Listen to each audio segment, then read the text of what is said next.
चलो बच्चों, इसमें अब हम लोग जो है डीएनए का गुणन कैसे होता है इसको पढ़ते हैं। ठीक है, हम लोगों ने लास्ट सन पे यहाँ पे क्या पढ़ा था, यहाँ पढ़ा था कितने टाइप के एंजाइम इसमें हो सकते हैं, मुख्य रूप से इसमें कौन सा एंजाइम होगा, डीएनए के गुणन से संबंधित कुछ प्रयोग थे, और इसके अलावा डीएनए के गुणन के और क्या लक्षण किस स्थिति में होता है, क्या होता है, ये सब आपने पढ़ा। चलो आज अब इसमें पढ़ते हैं डीएनए का गुणन। चलो तो इसमें बच्चों जो है हम लोग थोड़ा सा जो है डीएनए का गुणन जो देखते जा रहे हैं, इसमें पॉइंट वाइज हम लोग इसको पढ़ेंगे कि एक्चुअली जो डीएनए का गुणन है वो किस तरीके से प्रारंभ होता है, बिल्कुल वही क्रियाविधि हम लोग पढ़ने जा रहे हैं। ठीक है, तो यहाँ पर जो है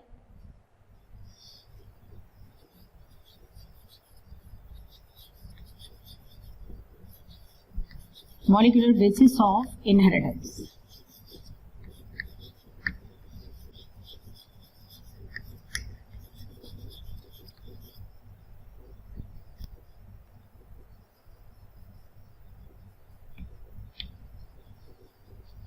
चलिए बच्चों, इसमें सबसे पहले होता है कि जब डीएनए का गुणन होना होता है, किस स्थिति में कोशिका विभाजन प्रारंभ होगा, क्यों डीएनए का गुणन होगा, थोड़ा सा इसका आइडिया देती हूँ मैं।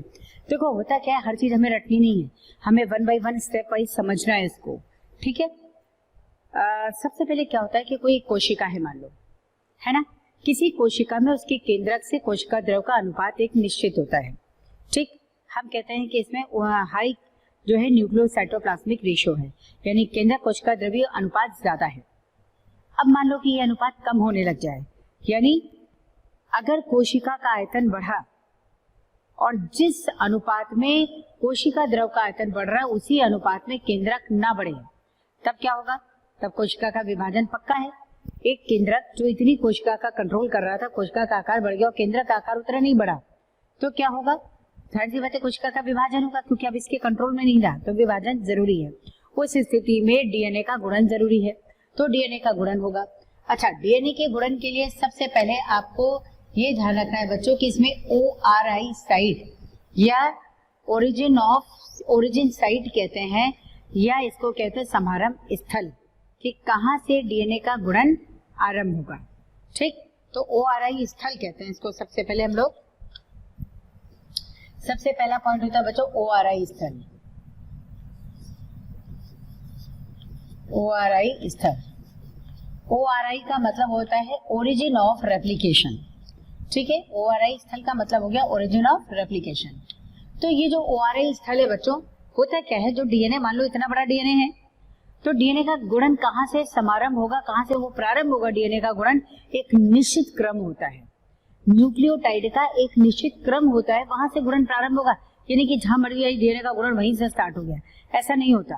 डीएनए का गुणन बच्चों जो है एक निश्चित बिंदु से स्टार्ट होता है, वहां पर एक निश्चित क्रम वाले न्यूक्लियोटाइड्स होंगे, या यूं कह दो एक निश्चित क्रम में न्यूक्लियोटाइड उपस्थित होंगे, जिसे ऑटोनॉमिक रेप्लिकेशन सीक्वेंस कहा जाता है। मतलब रेप्लिकेशन वहीं से स्टार्ट होना है, डीएनए रेप्लिकेशन ही डीएनए गुणन है।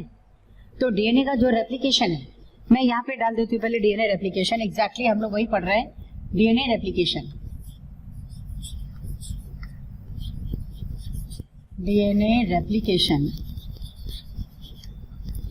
या इसको कहते हैं डीएनए गुणन। ठीक, ये समझ जाइए आप लोग, ये डीएनए गुणन है।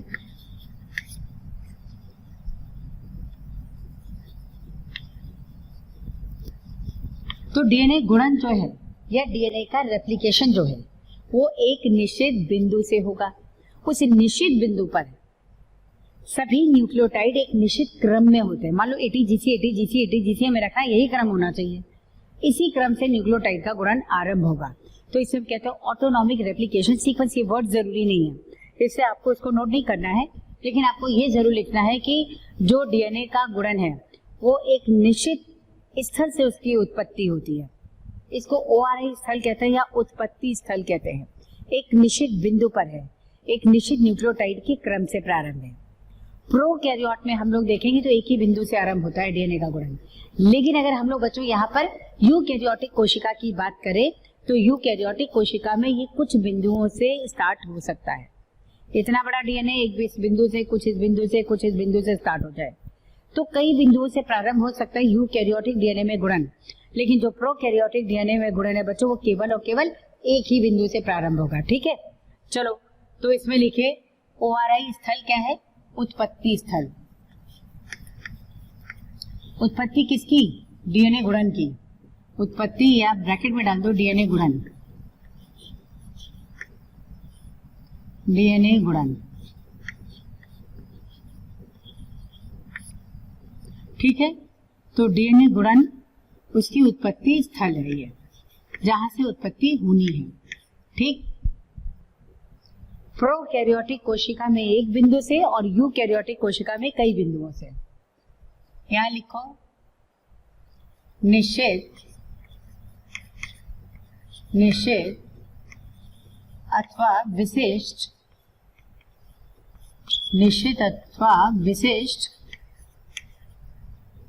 न्यूक्लियोटाइड क्रम से। न्यूक्लियोटाइड क्रम से, एक निश्चित न्यूक्लियोटाइड क्रम से जो है ये गुणन प्रारंभ हो जाएगा। चलिए अगला इसमें प्रोकैरियोट्स।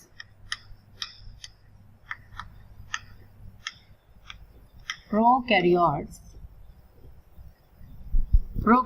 में एक बिंदु से, प्रोकैरियोट्स में एक बिंदु से।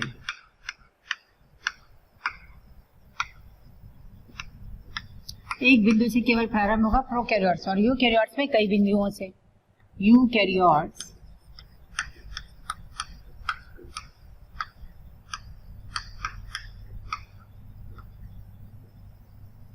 यूकैरियोट्स में कई बिंदुओं से,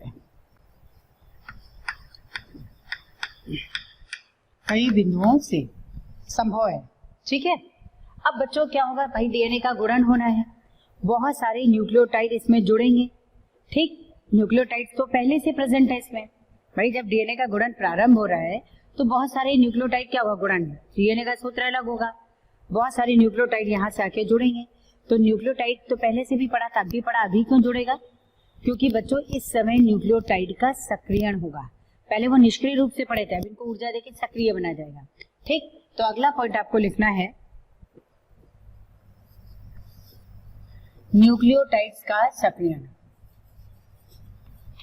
न्यूक्लियोटाइड्स का सक्रियण,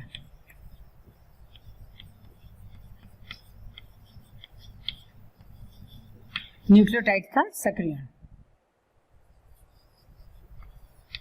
अब न्यूक्लियोटाइड का सक्रियण होगा कैसे बच्चों? न्यूक्लियोटाइड का जो सक्रियण होता है आपको ऐसे लिखना है, न्यूक्लियोटाइड के सक्रियण के लिए उत्तरदायी कुछ इसमें एंजाइम है।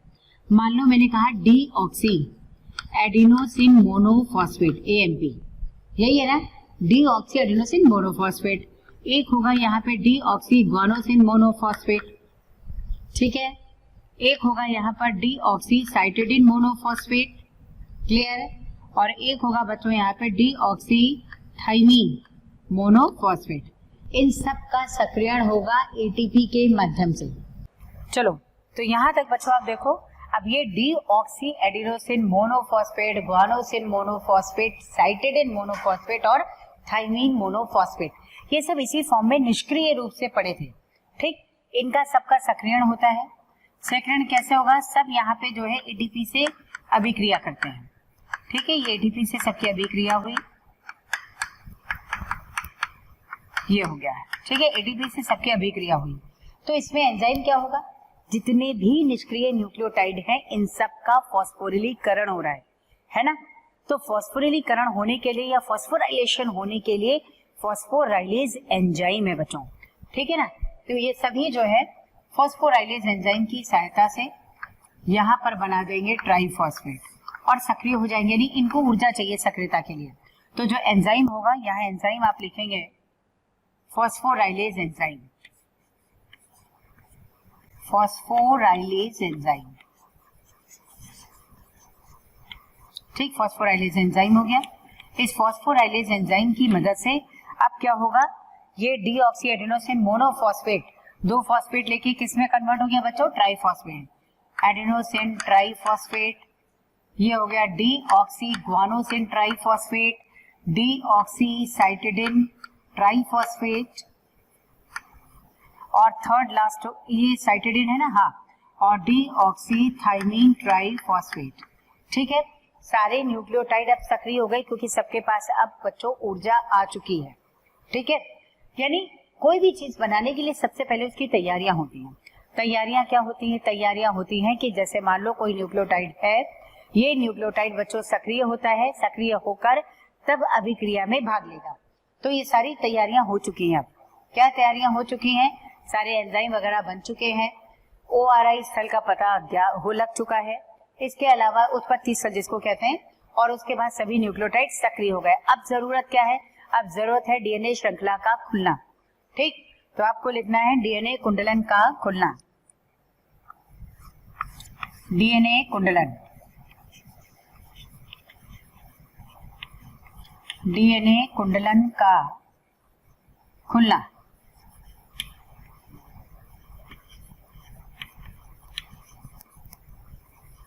डीएनए कुंडलन का खुलना। तो ये जो डीएनए कुंडलन का खुलना है, इसके लिए बच्चों अलग अलग एंजाइम जिम्मेदार है। सबसे पहले इसमें एक एंजाइम आता है हेलिकेज या अनवाइंडेज। तो हेलिकेज और अनवाइंडेज क्या करता है? डीएनए के दोनों सूत्रों को यूं खोलता है। तो बच्चों डीएनए के दोनों सूत्र के बीच में क्या है? हाइड्रोजन बंध है, आपने डीएनए की संरचना में पढ़ा है। तो ये क्या करेगा? हाइड्रोजन बंध को तोड़कर दोनों सूत्रों को पृथक करता है। ये किसका काम है? हेलिकेज का। चलो, तो इसमें एंजाइम का नाम लिखो, कौन से एंजाइम है?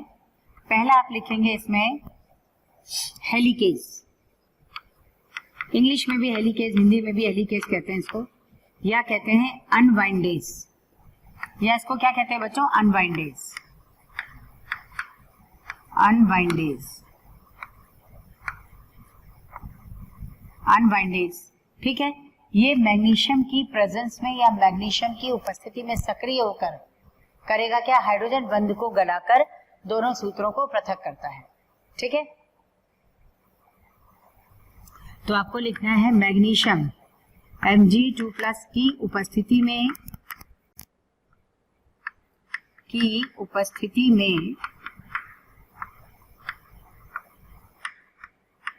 में हाइड्रोजन बंध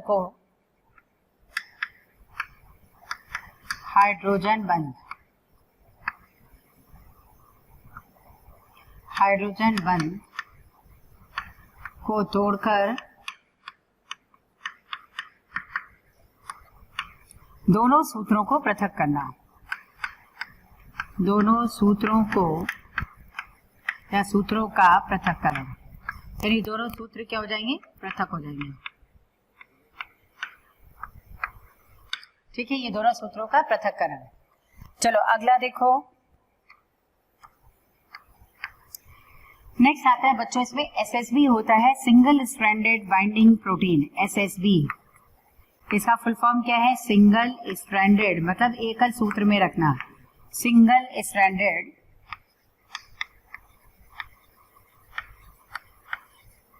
बाइंडिंग प्रोटीन्स या एंजाइम, बाइंडिंग प्रोटीन्स। इनका काम क्या है?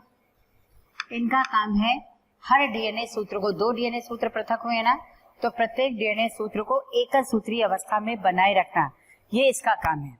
ठीक है, तो आपको लिखना है दोनों सूत्रों को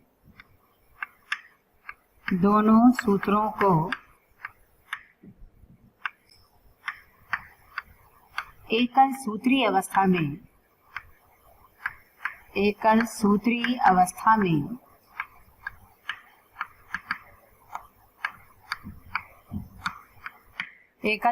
अवस्था में बनाए रखना।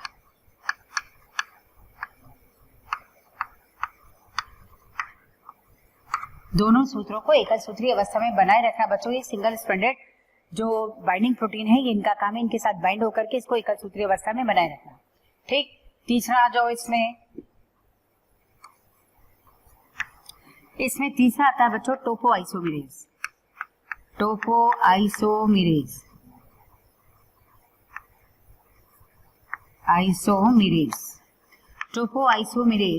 इसको हम लोग प्रोकैरियोट्स में गायरेज भी कहते हैं। इसका काम क्या है? जो डीएनए का सूत्र है, जैसे मान लो बच्चों ये डीएनए का सूत्र है, दो रस्सियां ऐसे बंधी हैं, इनको मैंने ऐसे खोलना शुरू किया, ठीक, तो ये खोलने का काम कौन कर रहा है, इसको यहाँ हेलिकेज कर रहा है, ठीक। अब एसएस भी इससे जुड़ जाएगा कि एकल सूत्री अवस्था में रहे, लेकिन जो ये कुंडलन इस तरह से खुला तो ये ऐठन इस पर भी तो आ गई, इसको कहते हैं सुपर कॉइलिंग। इस सुपर कॉइलिंग को भी ब्रेक करने का काम हेलिकेज करता है, इन दोनों के बीच में होता है। यानी अगर दोनों सूत्र है ना, ये दो इस तरह से हो जाए तो ये जो यहाँ फॉक एंड कहते हैं इसको, या वाई शेप बनता है, यहाँ पर जो सुपर कॉइलिंग हो जाती है, सुपर कॉइलिंग को भी ब्रेक करने का काम कौन करेगा, तीसरा वाला आइसोमेरेज, ठीक। यानी आपको कहना है वाई एंड सिरे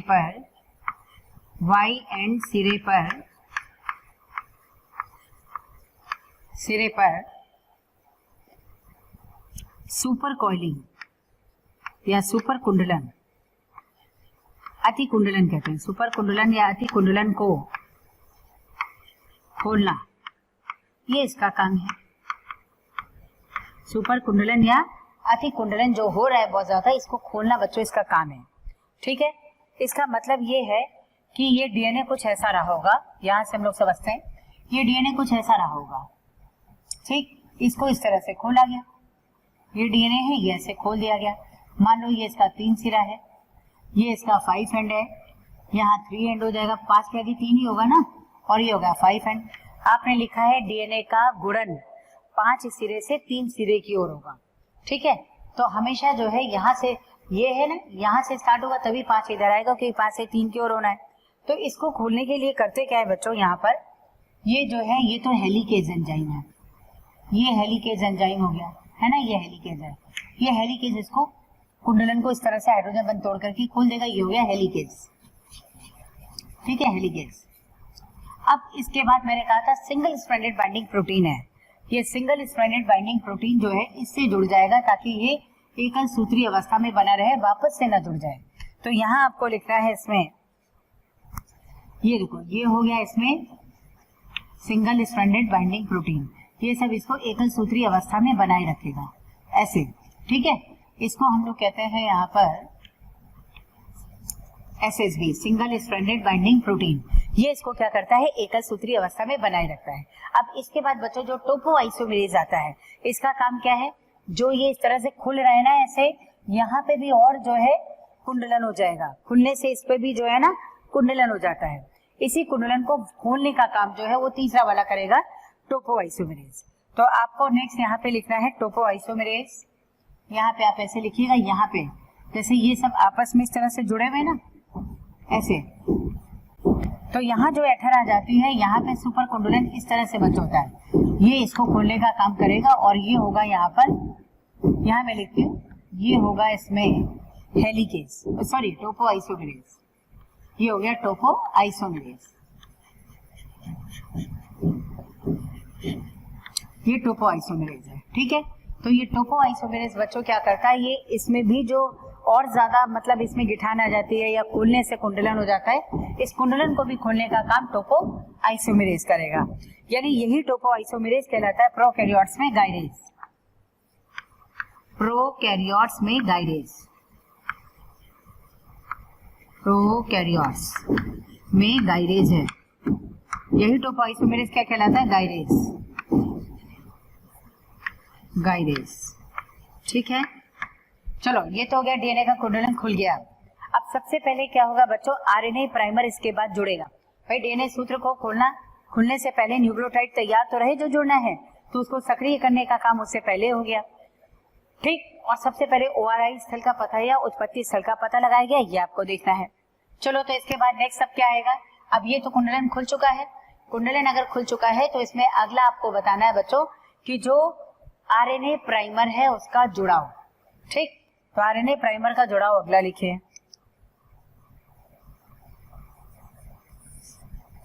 आरएनए प्राइमर,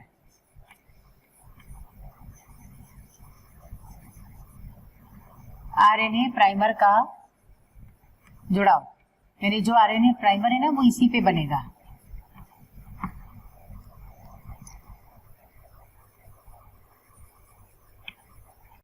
आपको बताना है कि जो डीएनए का टेम्पलेट है, दोनों सूत्र अलग हो गए, अब ये टेम्पलेट की भांति कार्य करते हैं, ठीक है।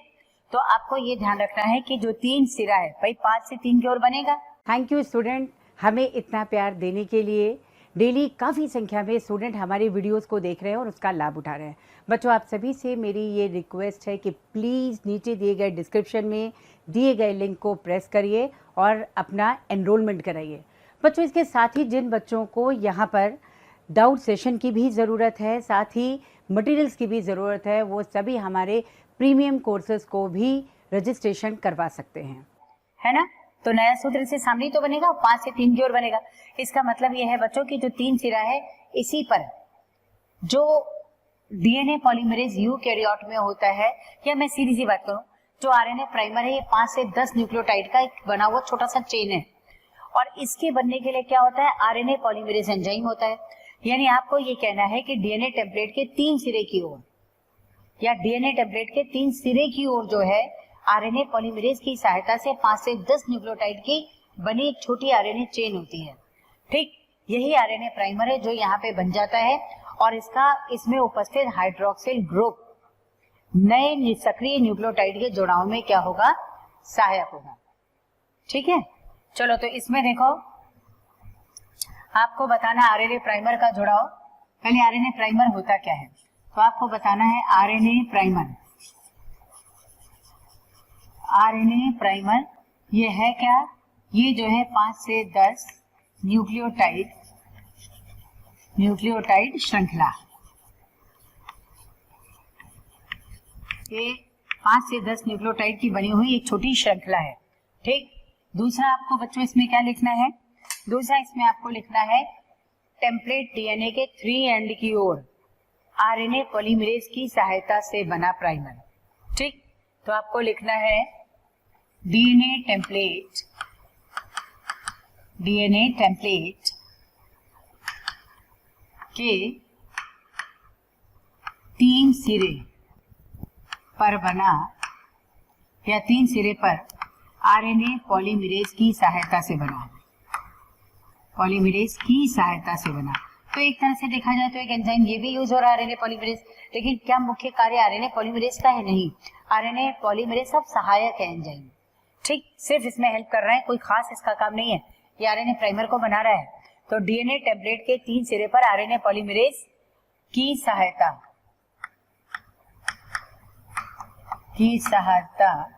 से बना आरएनए प्राइमर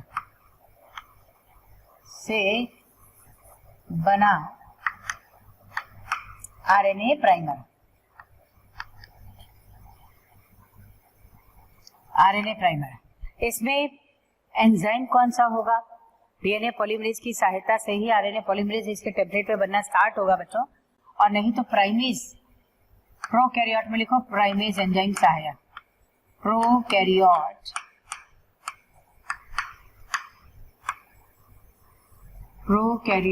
में प्राइमेज एंजाइम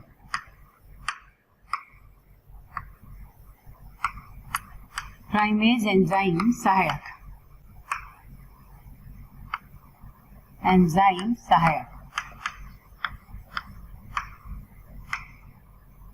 ठीक है।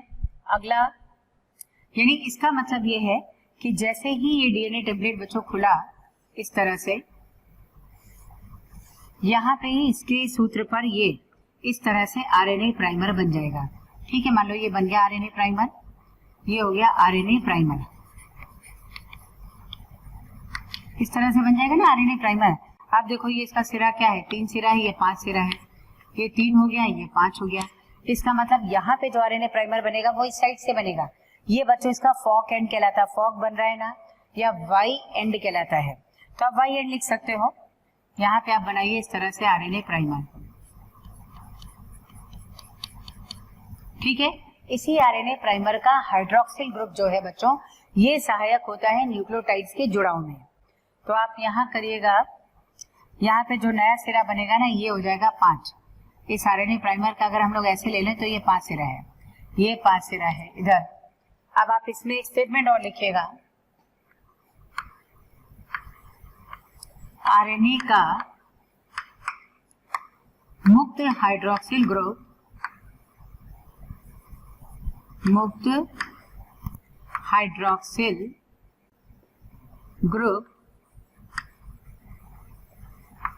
न्यूक्लियोटाइड्स के जुड़ाव में सहायक, न्यूक्लियोटाइड के जुड़ाव में सहायक, क्योंकि मैंने कहा था एक जो हाइड्रोक्सिल ग्रुप मुक्त होता है बच्चों वही सक्रिय होता है, तो यही सक्रियता से इसको जुड़ने में हेल्प करेगा, के जुड़ाव में सहायक।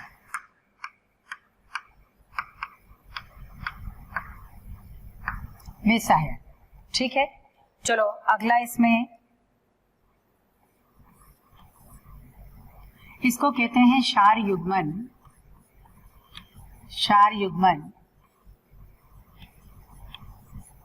या इसको बेस पेयरिंग कहते हैं, या सक्रिय न्यूक्लियोटाइड्स का जुड़ाव। ठीक है, इसको बेस पेयरिंग भी कहते हैं, बेस पेयरिंग।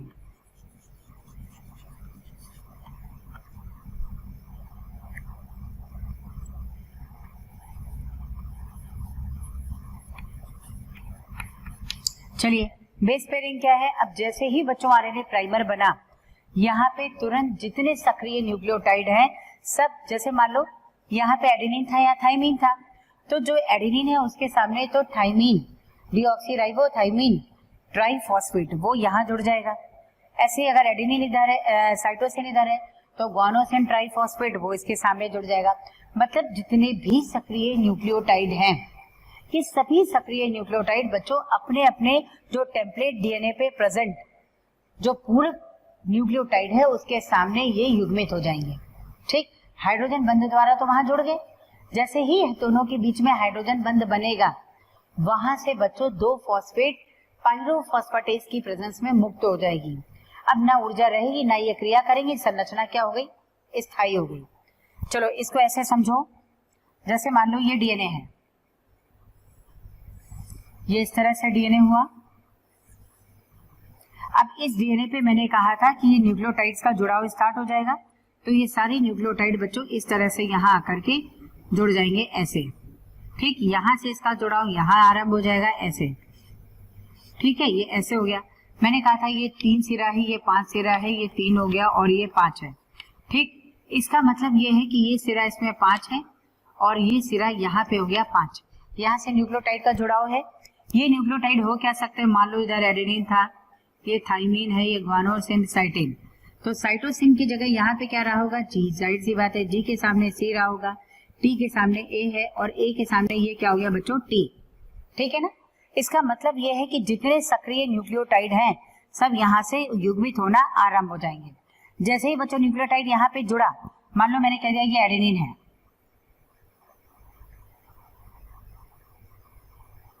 ये यहाँ एडेनिन है, यहाँ बताएंगे ये थाइमीन है और ये हो गया एडेनिन, ऐसे है।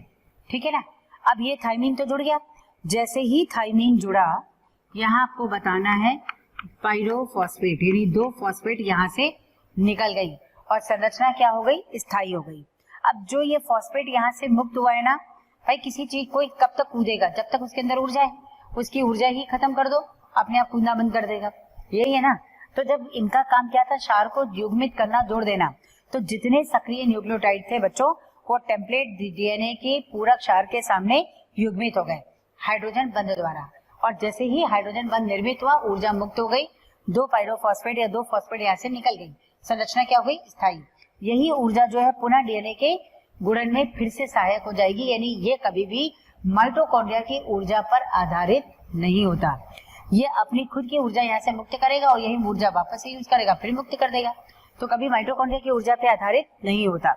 चलो, तो इसमें आपको नोट करना है कैसे, मेरे ख्याल में ये बात समझ आ रही है। और अब आरएनए प्राइमर यहाँ से बच्चों क्या हो गया? मुक्त हो जाएगा। आरएनए प्राइमर का काम क्या है? क्षार को जोड़ना। जब क्षार युग्मित हो गया तो ये मुक्त हो गया ना, यहाँ से देखो ये सब मुक्त हो गए, ऐसे मुक्त हो गए सारे, है ना? आरएनए प्राइमर यहाँ से क्या हो गया? मुक्त हो गया। यहाँ लिख दो आरएनए प्राइमर, आरएनए प्राइमर,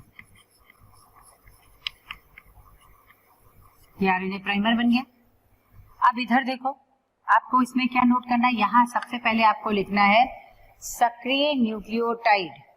जैसे आपने लिखा ना बेस पेयरिंग, तो सक्रिय न्यूक्लियोटाइड का डीएनए के टेम्पलेट पर पूरक क्षारों से युग्मन, यही होगा ना। तो आप लिखे सक्रिय न्यूक्लियोटाइड, सक्रिय न्यूक्लियोटाइड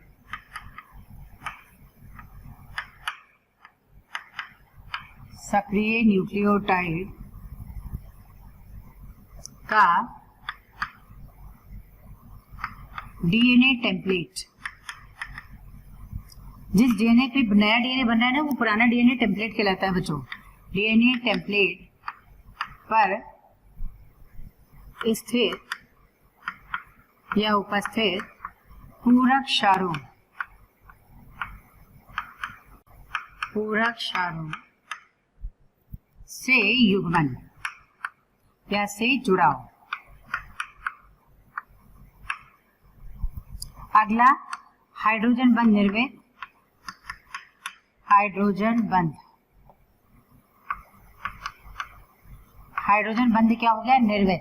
हाइड्रोजन बंध बनने पर दो फॉस्फेट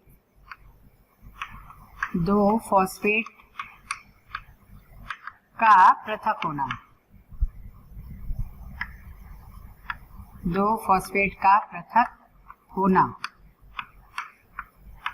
ठीक है, दो फॉस्फेट पृथक हो गए।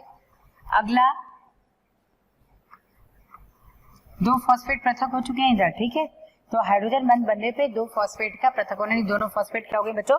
पृथक हो गई।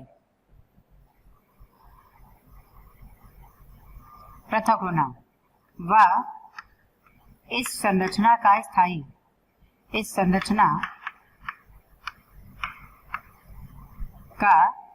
हो जाना, स्थायी होना। संरचना स्थायी हो गई। निष्कासित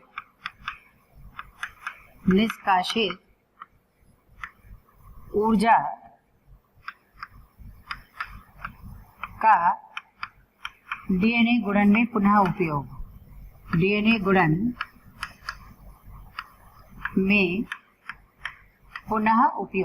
यानी जो ऊर्जा निष्कासित हुई है ना, वो पुनः उपयोग कर ली जाएगी, गुणन में पुनः उपयोग।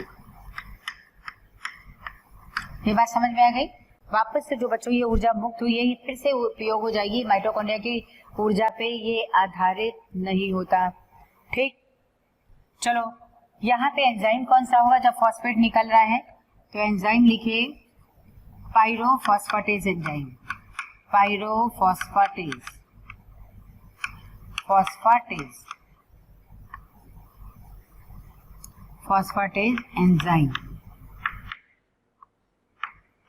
एंजाइम, ठीक है, पाइरोफॉस्फेटेज एंजाइम होगा बच्चों। और ये अब संरचना क्या हो गई? स्थायी हो गई, ठीक। अगला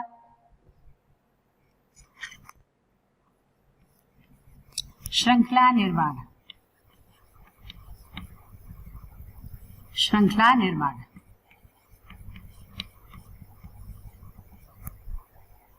अब ये श्रृंखला निर्माण क्या है? देखो बच्चों, मैंने ये बताया कि यहाँ पे ये न्यूक्लियोटाइड सारे के सारे इस तरह जुड़ते जा रहे हैं। अभी तो न्यूक्लियोटाइड जुड़े हैं, लेकिन आपस में तो पृथक हैं। इससे आपको ये बताना है यहाँ पर कि जो, अब मैं इस बात का थोड़ा सा ध्यान दूंगी कि देखो, यहाँ पे हम लोगों ने पढ़ा था डीएनए पॉलीमरेज डेल्टा और एप्सिलॉन। अब इनका काम आ गया है। इनकी उपस्थिति में यहाँ पर जो नए जुड़े हुए सक्रिय न्यूक्लियोटाइड थे, इनके मध्य क्या होगा? फॉस्फोडाइएस्टर बंध बनेगा बच्चों। और फॉस्फोडाइएस्टर बंध बनते ही पूरी श्रृंखला जो है क्या हो जाएगी? निर्मित हो जाएगी, ठीक है। तो ये फॉस्फोडाइएस्टर बंध का निर्माण हो जाएगा। अब जो फॉस्फोडाइएस्टर बंध बना और ये पूरी श्रृंखला निर्मित हुई, उसके निर्मित होने के बाद आप देखेंगे कि डीएनए में जो है एक पे सतत रूप से जो है डीएनए बना होगा और एक असतत रूप से होगा। इसका कारण क्या है? ठीक है, अभी इसकी बात करते हैं। श्रृंखला निर्माण किसके द्वारा हो रहा है आपको बताना है।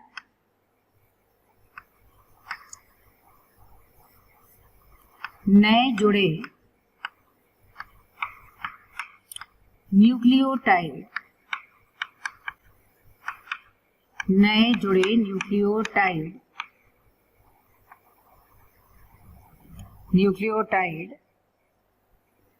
के मध्य फॉस्फोडाइएस्टर बंध का बनना, फॉस्फोडाइएस्टर बंध का बनना, फॉस्फोडाइएस्टर बंध का बनना। ठीक है, जो भी नए न्यूक्लियोटाइड जुड़े हैं इनके मध्य क्या होगा बच्चों, यहाँ पे इस तरह से फॉस्फोडाइएस्टर बंध बन जाएगा। अब जो ये फॉस्फोडाइएस्टर इस तरह से बंध बनेगा ये पूरी श्रृंखला निर्मित कर देगा। ठीक, इसमें आपको देखना है डीएनए सूत्र या टेम्पलेट, कौन सा टेम्पलेट है, 3 to 5 एंड। बच्चों इस चीज का ध्यान रखना है कि आपको एंड यहां से स्टार्ट करना है, 3 to 5 एंड डीएनए टेम्पलेट पर सतत रूप से बना होगा। ठीक है, तो आपको लिखना है डीएनए सूत्र 3 to 5 एंड पर सतत रूप से बना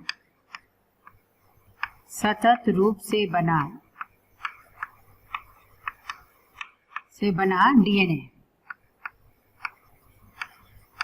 इसको क्या कहेंगे, इसको कहते हैं बच्चों लीडिंग स्ट्रैंड या अग्रगामी सूत्र।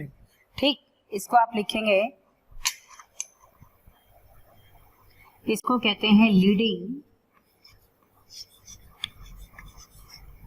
लीडिंग या ब्रैकेट में लिखेंगे इसको अग्रगामी सूत्र। ठीक, लीडिंग स्ट्रैंड, ये बात समझ में आ गई, लगातार बना हुआ है।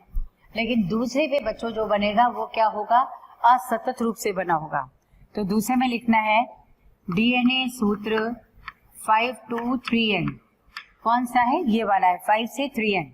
आप जहां से डीएनए सूत्र खोला है वहां से एंड देखते हैं, 3 to 5, 5 to 3। ठीक है, यहाँ पे लिखे 5 to 3 पर असतत मतलब डिसकंटिन्यूअस रूप से बना डीएनए, इसको क्या कहेंगे बच्चों, लैगिंग स्ट्रैंड बोलते हैं, इसको बोलते हैं लैगिंग स्ट्रैंड।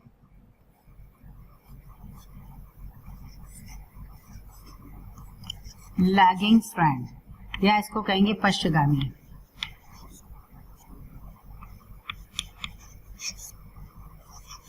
पश्चगामी सूत्र या स्ट्रैंड हो गया। ठीक, इस तरह से बना है।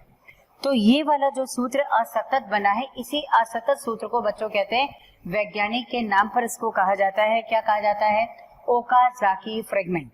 ठीक है, या ओकाजाकी सूत्र कहते हैं इसको, आप कहेंगे असतत रूप से बना है, इसको कहते हैं ओकाजाकी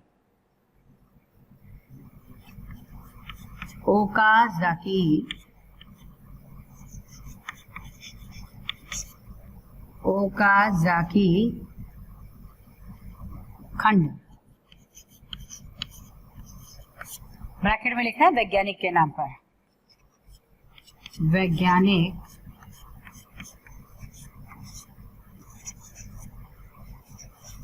वैज्ञानिक के नाम पर।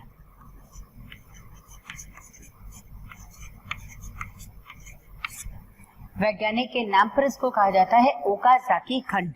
ठीक, तो ये ओकाजाकी खंड बन गया। मतलब अब वो डीएनए कैसा बना होगा, जल्दी से बच्चों इसको कंप्लीट करो, मैं इसको रब कर रही हूँ। इसके आगे आपको ओकाजाकी फ्रेगमेंट जो है बनाना है, तो ओआरआई स्थल रब कर दूं, अब तक आपने नोट कर लिया होगा। यहाँ से सक्रिय न्यूक्लियोटाइड का एक्टिवेशन सारा जो है ये सब यहाँ तक मैं रब कर रही हूँ, इसके आगे से बनाती हूँ। इसका मतलब ये तो सिद्ध है बच्चों की डीएनए का जो गुणन है ये एक सक्रिय प्रक्रिया है जिसमें ऊर्जा का उपयोग होता है, भले चाहे इसके खुद की दी हुई ऊर्जा हो, लेकिन ऊर्जा का उपयोग हो रहा है, इससे ये सक्रिय प्रक्रिया है। ठीक है, चलो तो अब डीएनए खंड बन जाएगा, कैसा होगा आप ऐसे देखें, ये डीएनए खंड इस तरह से बना और ये मान लो इतना बड़ा खुला है। ठीक, ये डीएनए सूत्र इस तरह से बना, ये मैंने कहा था इसका 3 एंड है, ये 5 एंड है, this is 3 and and this one it is 5 and. ठीक, मैंने कहा था यहाँ से ये लगातार बनता हुआ चला गया है ना, आरएनए प्राइमर तो कब की मुक्त हो चुका है, और ये सिरा इसका 5 है और ये सिरा क्या हो गया बच्चों 3। यहाँ पे क्या हुआ, ये पहले ऐसे यहाँ पे बन गया, फिर ये यहाँ पे ऐसे बन गया और लास्ट में ये वाला बना होगा ऐसे। ठीक है, सबको आरएनए डीएनए पॉलीमरेज एंजाइम इसके लिए उत्तरदायी है। मानो मैं इससे लिखती हूँ कि ये डीएनए पॉलीमरेज एंजाइम है, ये बना, इसके पीछे ये बना, ये है डीएनए पॉलीमरेज एंजाइम, इसको लिख दो, ये है डीएनए पॉलीमरेज एंजाइम। ठीक, इसको बच्चों हम लोग कहते हैं, ये देखो असतत रूप से है यानी डिसकंटिन्यूअस बना हुआ है, तो इसको हम कहते हैं लैगिंग स्ट्रैंड। लैग का मतलब स्पेस छोड़ देना। बच्चों काफ़ी संख्या में डेली हमें बहुत सारे कमेंट्स आ रहे हैं कि वी प्लीज़ इस टॉपिक पे वीडियो बनाएं, इस सब्जेक्ट पे वीडियो बनाएं। तो आप सभी से मेरी रिक्वेस्ट है कि प्लीज़ हमारे यूट्यूब चैनल को सब्सक्राइब करें और उसमें दिए गए बेल आइकन को प्रेस करें ताकि टाइम टू टाइम आपको नोटिफिकेशन मिलता रहे। बच्चों हम ऐसा इसलिए कह रहे हैं कि बहुत सारे बच्चे उसी टॉपिक की रिक्वेस्ट करते हैं जो ऑलरेडी हमारे चैनल्स पे दिए हुए हैं। तो आप सभी से रिक्वेस्ट है कि आप सभी जो है उस चैनल पे जा करके उन सारे वीडियोस का लाभ ज़रूर उठाएं। और ये है लीडिंग स्ट्रैंड जो लगातार बना हुआ है, इसको हम लोग कह देते हैं ये लैगिंग स्ट्रैंड है, या फिर इसको क्या कहोगे, इसको हम लोग कहते हैं लैगिंग स्ट्रैंड या फिर अग्रगामी सूत्र। ठीक है ना, यही दोनों नाम आपको लिखना है। यहाँ पे लिखिए, ये हो गया लैगिंग स्ट्रैंड, लैगिंग स्ट्रैंड। ठीक है, लैगिंग स्ट्रैंड कहते हैं या पश्चगामी सूत्र। ये हो गया लैगिंग स्ट्रैंड, ये हो गया यहाँ पर लीडिंग स्ट्रैंड, लीड कर रहा है, लगातार आगे बढ़ रहा है, लीडिंग स्ट्रैंड, लीडिंग स्ट्रैंड। ठीक है, ये हो गया। अब ये जो है बच्चों, ये नए बने हुए जो है जिसे हम लोग कहते हैं ना डॉटर स्ट्रैंड्स हैं या नई स्ट्रैंड बनी हुई हैं, तो ये नवनिर्मित सूत्र हैं। इसको आप कहेंगे नवनिर्मित सूत्र, नवनिर्मित सूत्र। ठीक है, और ये सब क्या थे, सब टेम्पलेट की भांति काम कर रहे हैं। इसको लिख दीजिए टेम्पलेट। ये टेम्पलेट सूत्र हो गया। इसका मतलब ये है कि यहाँ पर जो ये गैप बन रहा है ना, यही ओकाजाकी खंड है, और ओकाजाकी खंड को बाद में जोड़ने का काम लाइगेज करता है। ये बाद तक ऐसे टुकड़ों में नहीं रहेगा, लेकिन इसका कारण क्या है, ये टुकड़ों में है क्यों। पहले तो आपको ये लिखना है, ये लीडिंग स्ट्रैंड हो गया, ये हो गया बच्चों लीडिंग स्ट्रैंड। ठीक है, और ये हो गया लैगिंग स्ट्रैंड, और ये वाला हो गया लीडिंग स्ट्रैंड। ठीक, टेम्पलेट स्ट्रैंड ऊपर है, ये टेम्पलेट की भांति बाहर वाला काम कर रहा है। अगर आपसे पूछा जाए सतत सूत्र किस टेम्पलेट पर बनता है, तो सतत सूत्र तो ये है ना, किस टेम्पलेट पर बना, तो आपको कहना है लीडिंग स्ट्रैंड पे बना। पोलैरिटी क्या है, इसकी ध्रुवता क्या है, 3 से 5। किस टेम्पलेट पे बना, 3 से 5 टेम्पलेट पे बना। मैं कहूंगी असतत सूत्र किस पे बना, तो आपको कहना है 5 से 3 टेम्पलेट पर। यहां से देखना है, इधर से नहीं। ठीक, 3 से 5 टेम्पलेट पर क्या बना, लगातार, और 5 से 3 टेम्पलेट पर क्या बना, असतत रूप से बना है। ठीक है, चलो अब इसमें देखो यहां पर ये खंड में क्यों बने हैं बच्चों, इसका ध्यान रखना है। पहला कारण क्या है, डीएनए का गुणन हमेशा 5 से 3 की ओर ही होगा। आप ये देख लो, ये सूत्र क्या है, ये 5 है ना इसका सिरा, और ये सिरा हो गया 3, तो डीएनए का सूत्र, डीएनए का गुणन 5 से 3 की ओर है। या यूं कह दो कि डीएनए पॉलीमरेज, ये इसकी जो क्या कहते हैं कैटालाइजिंग एफिशिएंसी है, या इसको कहते हैं उत्प्रेरकीय जो क्षमता है, वो 5 से 3 की ओर बढ़ती है। ठीक, तो ये जो रिएक्शन को कैटालाइज करेगा 5 से 3 ही करेगा। दूसरा कारण ये होता है क्योंकि 5 से 3 की ओर बन रहा है, एक तो कारण ये हो गया खंड में बनना, और दूसरा कारण क्या होगा, एक बार के खिंचाव में पूरा डीएनए सूत्र खुल नहीं पाता, अकुंडलित नहीं हो पाता, क्योंकि इसे बहुत ज्यादा ऊर्जा की आवश्यकता होती है। इसे थोड़ी सी खिंचाव में डीएनए का बहुत थोड़ा सूत्र खुलता है बच्चों, है ना। अब आप देखो, ऐसे मैं क्या कह रही हूँ, इस बात को समझो। मान लो डीएनए यहाँ तक खुला था, खिंच के अलग हुआ था, तो ये सूत्र बन गया 5 से 3। अब ये और खुला, फिर 5 से 3 ही बनेगा ना। कारण क्या हुआ, मेन मैंने कहा सूत्र थोड़ा सा खुला, तो ये 5 से 3 की ओर पहला सूत्र बन गया, सबसे पहले ये बना। ठीक है, ये सबसे पहले बन गया। अब फिर खुल गया, और फिर ये वाला इसके पीछे बना। इसके पीछे क्यों बना, क्योंकि 5 से 3 की ओर ही बनना है। फिर ये ओपन हुआ, तो तीसरे नंबर पे ये बना। तो आपको कारण क्या बताना है कि क्यों ओकाजाकी खंड बने, क्यों नए डीएनए सूत्र जो है वो खंडों में बने। कारण क्या है, डीएनए पॉलीमरेज की सक्रियता 5 से 3 की ओर है। ठीक, क्या कहते हो, डीएनए नए सूत्र 5 से 3 की ओर ही बनेंगे। दूसरा कारण होता है बच्चों, एक बार के खिंचाव में थोड़ा ही डीएनए सूत्र खुल पाता है, क्योंकि बहुत ज्यादा ऊर्जा की आवश्यकता होती है, इसे थोड़ा ही खुलेगा। ये 2 रीजंस हैं। चलो तो इसको रब करो, फटाफट इसका रीजन लिखो। चलो तो इसमें आपको लिखना है नेक्स्ट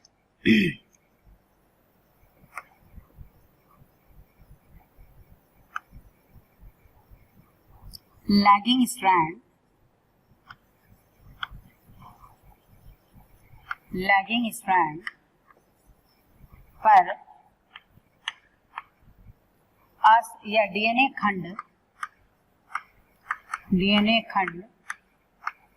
बनने का कारण, डीएनए खंड बनने का कारण क्या है? तो ये आप कारण लिख रहे हैं, डीएनए खंड बनने का कारण क्या है? पहला कारण इसका होगा डीएनए खंड जो है असतत रूप से बनने का कारण क्या है? तो पहला कारण इसमें लिखिए, नंबर 1, डीएनए का 5 से 3 की ओर बनना, 3 की ओर बनना, अथवा या दूसरी लैंग्वेज में इसको लिख सकते हैं डीएनए पॉलीमरेज, डीएनए पॉलीमरेज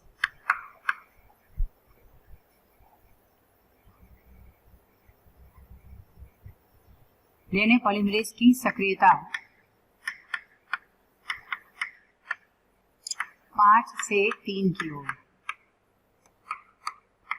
3 की ओर। पहला कारण तो ये हो गया। ये दोनों कारण बच्चों एनसीईआरटी में दिया हुआ है, बिल्कुल क्लियर कट, आप वही पॉइंट पे पॉइंट लिख रहे हो और इन्हीं में से आपके क्वेश्चन सॉल्व होंगे। इससे आपको इतना ही करना है, इससे ज्यादा डिटेल नहीं और इसमें पॉइंट छोड़ना भी नहीं है। सेकेंड आप लिखिएगा, एक बार की खिंचाव में या एक खिंचाव में बहुत अधिक ऊर्जा उपयोग के कारण, नहीं, बहुत अधिक ऊर्जा की आवश्यकता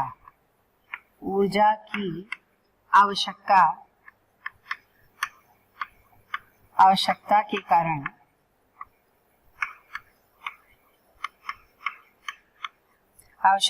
कारण केवल थोड़ी डीएनए या थोड़ी लंबाई के डीएनए का खुलना, थोड़ी लंबाई में कह देंगे, थोड़ी लंबाई में डीएनए का खुलना या डीएनए का अकुंडलन, यानी एक बार में डीएनए जो है बहुत थोड़ा सा ही ओपन हो पाता है और तभी वहां पर 5 से 3 सिरे की ओर सूत्र बन गया, फिर खुला, उसके पीछे 5 से 3 की ओर फिर बन गया, क्योंकि 5 से 3 ही और बनेगा। तो मुख्य कारण क्या लिखेंगे बच्चों? डीएनए का 5 से 3 सिरे की ओर बनना, या यूं कह दो कि डीएनए पॉलीमरेज की सक्रियता 5 से 3 की ओर। दूसरा कारण क्या होगा? एक बार के खिंचाव में बहुत अधिक ऊर्जा उपयोग की आवश्यकता के कारण क्या होता है? थोड़ी ही लंबाई का डीएनए खुलेगा, कुंडलित होगा, है ना। ये दो इसका कारण है। अब बाद में क्या होगा? नेक्स्ट पॉइंट आप लिखेंगे, बाद में सभी खंड आपस में लाइगेज एंजाइम द्वारा जोड़ दिए जाते हैं। ये भी तो एक एंजाइम है लेकिन मुख्य नहीं है, तो आपको लिखना है बाद में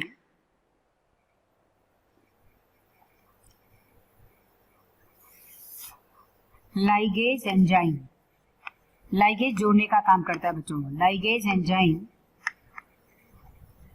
द्वारा सभी खंड या सभी ओकाजाकी फ्रेगमेंट या खंड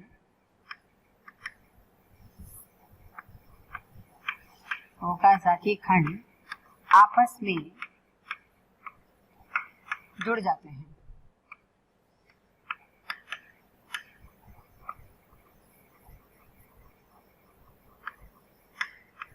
आपस में जुड़ना, सभी ओकाजाकी खंड आपस में जुड़ जाते हैं। सभी ओकाजाकी खंडों का आपस में जुड़ना, ये जुड़गा पूरा, ये भी लगातार बन जाएगा बच्चों बाद में, है ना। इस तरह से जुड़ जाता है। चलो ये हो गया। अब लास्ट में इसमें आता है कि हम लोग जो यहाँ श्रृंखला निर्माण पढ़ रहे थे, कोई श्रृंखला असतत बनी है और कुछ श्रृंखला बच्चों क्या हो गई, सतत बनी हुई है। लेकिन जो असतत है, जो खंड में बनी है, वो भी बाद में लाइगेज एंजाइम द्वारा जोड़ दी जाती है। अब लास्ट इसका स्टेप हो गया प्रूफ रीडिंग।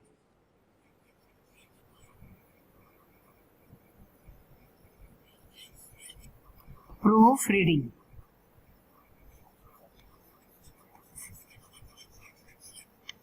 प्रूफ रीडिंग का मतलब होता है कि अब जो भी यहाँ पर गलती से कोई अगर न्यूक्लियोटाइड जुड़ गया है तो उसको हटा करके सही न्यूक्लियोटाइड का जुड़ाव ही प्रूफ रीडिंग कहलाता है बच्चों, है ना। प्रूफ रीडिंग का मतलब आखिरी में देखना कि कोई चीज गलत तो नहीं जुड़ गई है, अगर गलत जुड़ गई है तो उस न्यूक्लियोटाइड को हटाओ, सही न्यूक्लियोटाइड को जोड़ना, ये प्रूफ रीडर का काम है। और प्रूफ रीडिंग का काम जो है वो बीटा डीएनए करता है। तो आपको इसमें कहना है बीटा, या ऐसे लिख देना DNA polymerase beta, DNA polymerase beta सक्रिय है। और ये क्या करेगा, रॉन्ग बेसिस को हटा करके राइट बेसिस को ऐड करता है, ठीक। गलत क्षार को सही क्षार से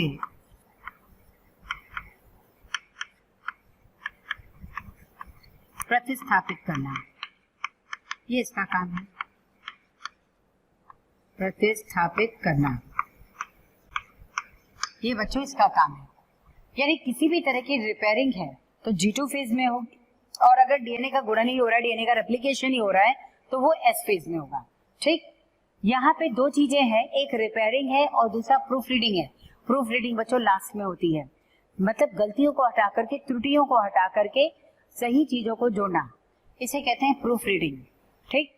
यानी त्रुटि को जो है फिर से सही करना, तो ये प्रूफ रीडिंग कहलाएगा। प्रूफ रीडिंग में डीएनए पॉलीमरेज सक्रिय होता है, कौन सा, बीटा, ये प्रूफ रीडिंग का काम करेगा। सॉरी, प्रूफ रीडिंग है ना, तो डीएनए पॉलीमरेज बीटा की सक्रियता से, या डीएनए पॉलीमरेज आप खाली लिख दो, बीटा भी होगा। और इसके अलावा जो है यहाँ पर आपने पढ़ा है डेल्टा, ये भी प्रूफ रीडिंग करता है। इन सब की सहायता से वापस से प्रूफ रीडिंग फाइनल हो गई, और इस तरह से बच्चों पूरा डीएनए बन गया। आपको डीएनए में एरो बहुत इंपॉर्टेंट है, आपको इस तरह से भी डायरेक्ट डायग्राम आया हुआ है जो आपके एनसीईआरटी ने दिया हुआ है। किस सिरे पर सतत बन रहा है, कौन सा सिरा असतत बन रहा है, किसे लीडिंग कहते हैं, किसे लैगिंग कहते हैं, सिरे कौन से हैं, 5 से 3 है या 3 से 5 होगा, ये आपको लेबलिंग करने के लिए आया हुआ है कि आपको डायग्राम बना दिया गया, ABCD लिख दी गई और आपको जो है ऑप्शन से इसको सेलेक्ट करना है, ठीक है। इस तरह से बच्चों डीएनए का गुणन कंप्लीट हुआ कि किस तरह से डीएनए का गुणन संपन्न होगा, ठीक है। चलो, ये डीएनए गुणन पूरा कंप्लीट हो गया। अब आप इसको एनसीईआरटी से पढ़ के इसके क्वेश्चंस करिए, और थोड़ी देर में हम लोग अब यहाँ आरएनए के बारे में पढ़ने वाले हैं। जल्दी से जो आपका बचा हुआ है इसको नोट करिए। चलिए, इसमें बच्चों नेक्स्ट हम लोगों को पढ़ना है आरएनए।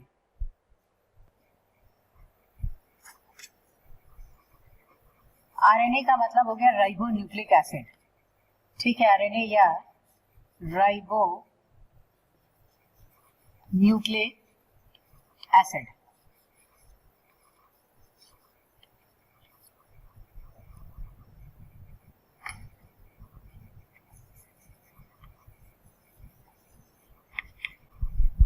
चलो बच्चों, अब इसमें आरएनए जनरली क्या होता है, एकल सूत्री होता है, एक सूत्र का बना है।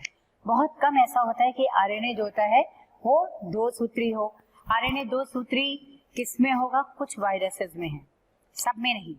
इससे आरएनए जनरली क्या होता है, एकल सूत्री होता है। आरएनए बच्चों बहुत टाइप का वैसे तो होता है, लेकिन मुख्य रूप से देखा जाए तो 3 प्रकार का है।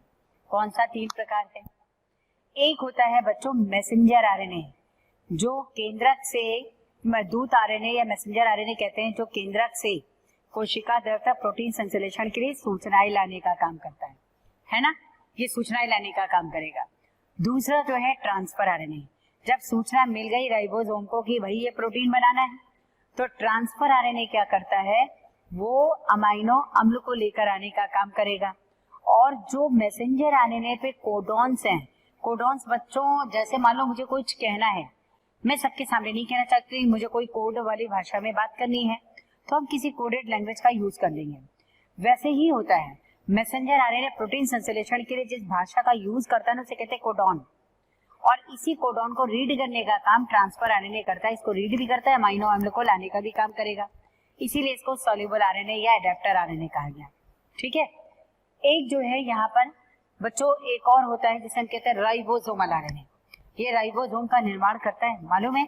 तो सबसे ज्यादा किसी कोशिका में क्या है, प्रोटीन है ना, तो प्रोटीन को बनाने वाला राइबोसोम कोशिकांक सबसे ज्यादा हो। राइबोसोम को बनाने वाला राइबोसोमल आरएनए भी बच्चों सबसे ज्यादा होता है, लगभग कुल आरएनए का 80% होता है। ठीक, देखिए मैसेंजर आरएनए देखोगे तो बहुत कम है, दूध आरएनए बहुत कम होता है, 1 से 5% according to your NCERT data. NCERT data के अनुसार अगर आप देखेंगे तो 1 से 5% होता है। चलो अब इसमें जो है अगर हम लोग ये देखें कि मैसेंजर आरएनए 1 से 5% है और सबसे ज्यादा राइबोसोमल आरएनए है कितना, 80% है, तो यहाँ ट्रांसफर आरएनए लगभग कितने रेशियो में होगा, आपको 10 से 15% कहना है। सबका क्या अलग अलग काम है इसकी बात हम लोग करते हैं, और ट्रांसफर आरएनए थोड़ा डिटेल पढ़ना है आपको। चलो जल्दी से इसमें लिखते हैं हम लोग।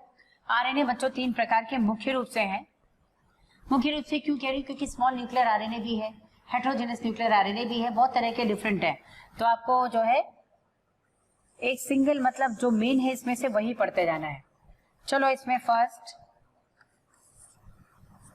मैसेंजर आरएनए, जिसको हम लोग कहते हैं दूत आरएनए, मैसेज ले जाने का काम करता है ना बच्चों ये, तो इसको कहते हैं मैसेंजर आरएनए।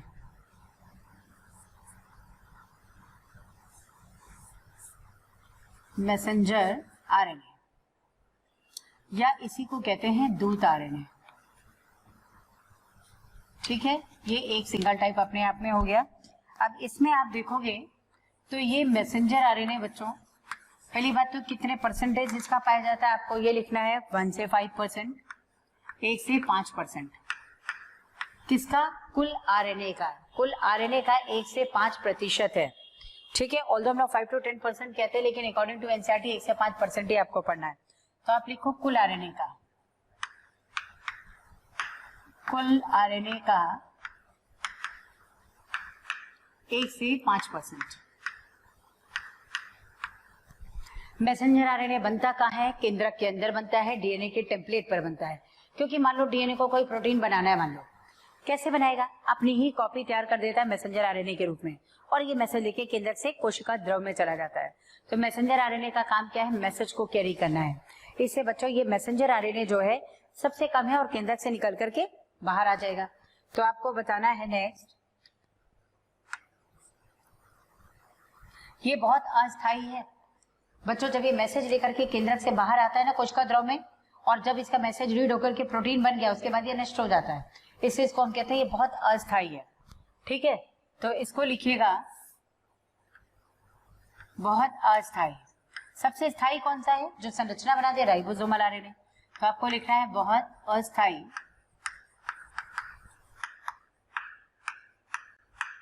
केंद्रक में निर्मित, केंद्रक में निर्मित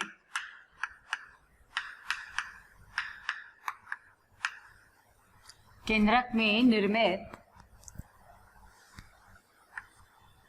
प्रोटीन संश्लेषण हेतु, प्रोटीन संश्लेषण हेतु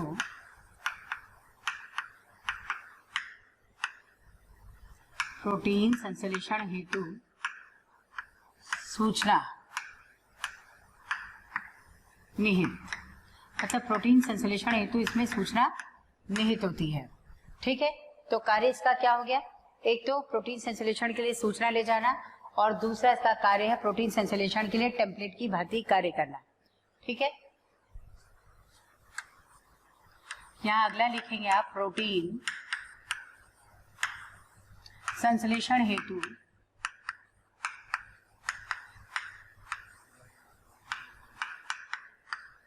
कोशिका में, प्रोटीन संश्लेषण हेतु कोशिका में राइबोसोम, राइबोसोम पर टेम्पलेट का कार्य, टेम्पलेट की भांति कार्य, टेम्पलेट की भांति कार्य।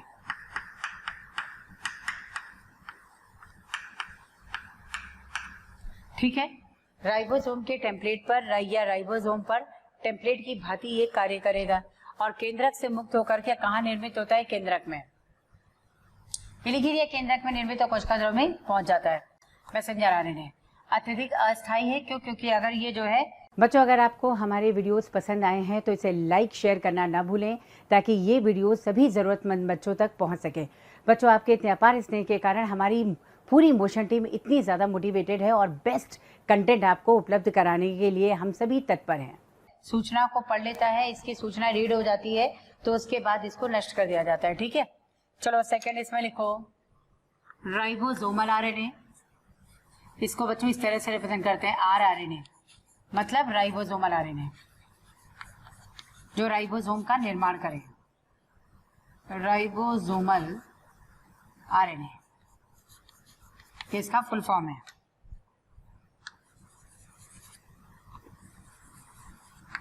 चलो, राइबोसोमल आरएनए कितना होता है? सबसे ज्यादा होगा बच्चों, सबसे प्रचुर है 80%, सबसे ज्यादा होगा। तो आप यहाँ लिखिए 80%, मतलब अंडरस्टूड है, सारे आरएनए में हम कंपेयर कर रहे हैं। क्या करेगा? इसका कार्य क्या है? राइबोसोमल आरएनए सबसे स्थायी होता है, क्योंकि वो लगभग 80 प्रोटीन से मिलकर संरचना, राइबोसोम की संरचना निर्मित करता है। ठीक है, तो इसमें आपको कहना है या अतः सबसे अस्थायी लिख देना बाद में। यहां लिखिए 80 प्रोटीन्स, लगभग 80 प्रोटीन्स होते हैं। 80 प्रोटीन्स से मिलकर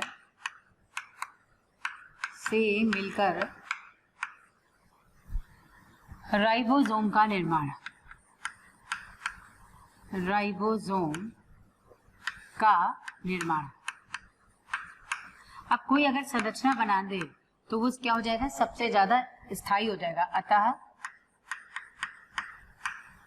अत्यधिक स्थायी, अतः बहुत स्थायी, मतलब इसकी संरचना जल्दी नष्ट नहीं हो सकती बच्चों, ये स्थायी होगा। टोटल सेल का कितना आरएनए है? ये 80% है। ठीक है, अब ये आरएनए कितने प्रकार के हो सकते हैं? देखो, राइबोसोमल आरएनए के प्रकार अगर आप देखेंगे तो राइबोसोमल आरएनए कितने प्रकार का हो सकता है बच्चों? बहुत तरीके का हो सकता है। जैसे मान लो 28S, 5.8S and 5S ribosomal RNA.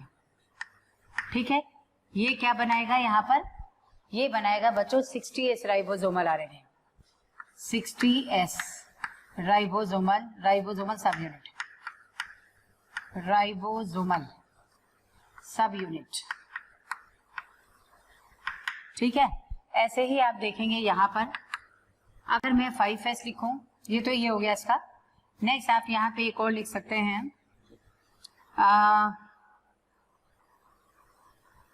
एक देखो लार्जर सब यूनिट होती है 60 और एक होती है 40। तो 40 में जो आता है वो आपको लिखना है यहाँ पर 18S राइबोसोमल आरएनए। तो 18S राइबोसोमल आरएनए ये क्या बनाएगा बच्चों? 40S राइबोसोमल आरएनए या राइबोसोमल सब यूनिट्स होती है ये, राइबोसोमल सब यूनिट, राइबोसोमल सब यूनिट में इसको इधर लिख देती हूँ। 18S राइबोसोमल आरएनए क्या बनाएगा? ये 40S राइबोसोमल सब यूनिट, और ये दोनों मिलकर के बना देते हैं 80S राइबोसोम, 80S राइबोसोम। ठीक है, ये तो यूकैरियोट्स में है। अगर 70S होता तो क्या होता? तो 70S में आप लिखेंगे राइबोसोमल आरएनए कौन सा टाइप होगा ये आपको लिखना है 23S 5S ribosomal RNA.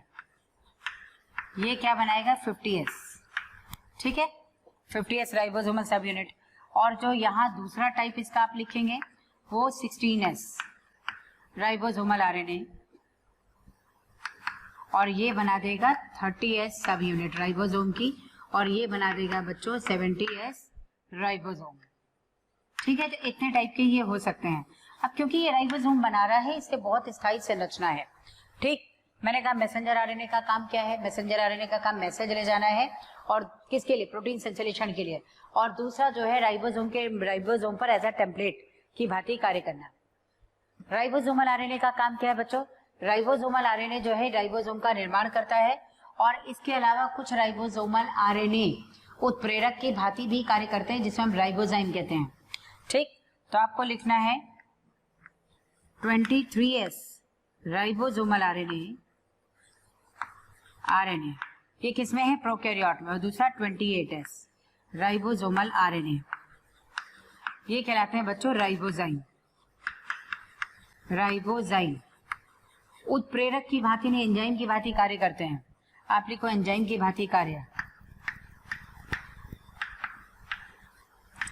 Enzyme की भांति कार्य। और इस पे बहुत बार क्वेश्चन आया हुआ है कि सभी जो एंजाइम है वो प्रोटीन है, केवल एक को छोड़कर। कौन सा है? राइबोजाइम। क्या है वो? आरएनए है। ठीक है, तो इस पे बहुत बार क्वेश्चन आया। इसको अंडरलाइन कर लो राइबोजाइम को, यहां नीट डाल दीजिए। सबसे प्रचुर मात्रा में कौन सा आरएनए है? राइबोसोमल आरएनए 80% बच्चों, यहां से क्वेश्चन आया हुआ है। ठीक है, तो ये तो जो है इनके अलग अलग कार्य हैं। चलिए अब इसमें एक नेक्स्ट जो है हम लोग पढ़ते हैं, थर्ड वाला जो इसका बच्चों टाइप है वो है ट्रांसफर आरएनए। थर्ड है ट्रांसफर आरएनए।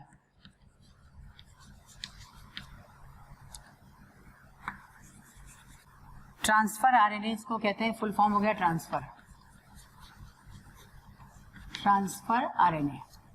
अब ये ट्रांसफर आरएनए का कार्य क्या है बच्चों? ट्रांसफर आरएनए जब भी मैंने कहा प्रोटीन संश्लेषण होना होता है तो राइबोसोम बनाने का काम राइबोसोमल आरएनए करता है। प्रोटीन संश्लेषण के लिए डीएनए से जो कि केंद्रक में है वहां उसे प्रोटीन संश्लेषण के लिए सूचनाएं लाने का कार्य मैसेंजर आरएनए करता है कोशिका द्रव में जाके। और जो ट्रांसफर आरएनए है, जब वो पता चल जाता है कि हाँ भाई इसको प्रोटीन बनाना, ये अमीनो अम्ल चाहिए, तो ये अमीनो अम्ल का लाने का कार्य करेगा। दूसरी तरफ मैसेंजर आरएनए के कोडोन्स को भी पढ़ने का कार्य करता है। ठीक, ये इसका कार्य है।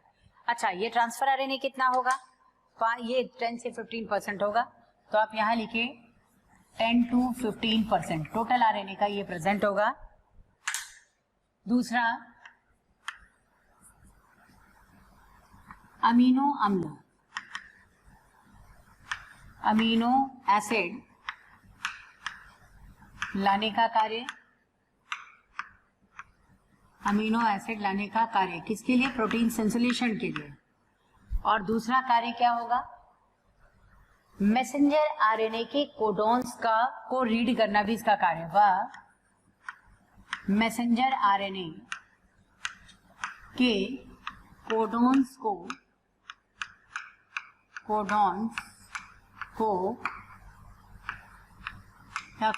का पठन, ब्रैकेट में डालो, प्रोटीन संश्लेषण हेतु,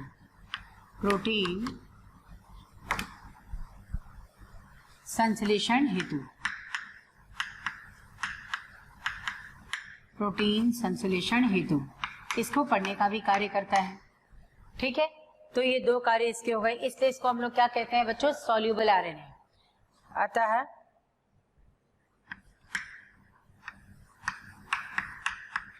सॉल्यूबल आरएनए भी कहा गया, सॉल्यूबल आरएनए भी कहा गया। सॉल्यूबल आरएनए कहने का मतलब इसका स्वभाव जो है सॉल्यूबल है। स्वभाव सॉल्यूबल क्या है? एक तरफ तो ये अमीनो अम्ल को लाने का कार्य कर रहा है, तो दूसरी तरफ ट्रांसफर आरएनए क्या करता है? इसका एंटीकोडॉन मैसेंजर आरएनए को रीड करने का भी काम करता है। दो कार्य है इसके पास, इसीलिए इसको यहाँ पर सॉल्यूबल आरएनए या एडेप्टर आरएनए भी कहा गया। एडेप्टर आरएनए भी इसको कहा गया। दोनों नाम है बच्चों इसके। ठीक है, प्रत्येक अमीनो अम्ल के लिए कम से कम, या यूं कह दो प्रत्येक अमीनो अम्ल के लिए कम से कम बच्चों एक ट्रांसफर आरएनए होता ही है। कुछ अमीनो अम्ल ऐसे भी हैं जिनके लिए 2 से 6 ट्रांसफर आरएनए भी हो सकते हैं। लेकिन अच्छा, मैं अगर ये कहूं समारंभ कोडॉन जो प्रारंभ करता है प्रोटीन का संश्लेषण, उसके लिए विशिष्ट ट्रांसफर आरएनए होगा। और जो एक कहते हैं बच्चों यहाँ नॉनसेंस कोडॉन्स, समापक कोडॉन जो अंत करता है, उसके लिए कभी भी कोई ट्रांसफर आरएनए नहीं होगा। ये सब कोडॉन से बेसिकली। मान लो एक मैसेंजर आरएनए है ना, कुछ कोडॉन को पढ़ा तो सबसे पहले समारंभ कोडॉन जो प्रोटीन का संश्लेषण करेगा इसको रीड कर लेगा, वैसा ट्रांसफर आरएनए जुड़ जाएगा।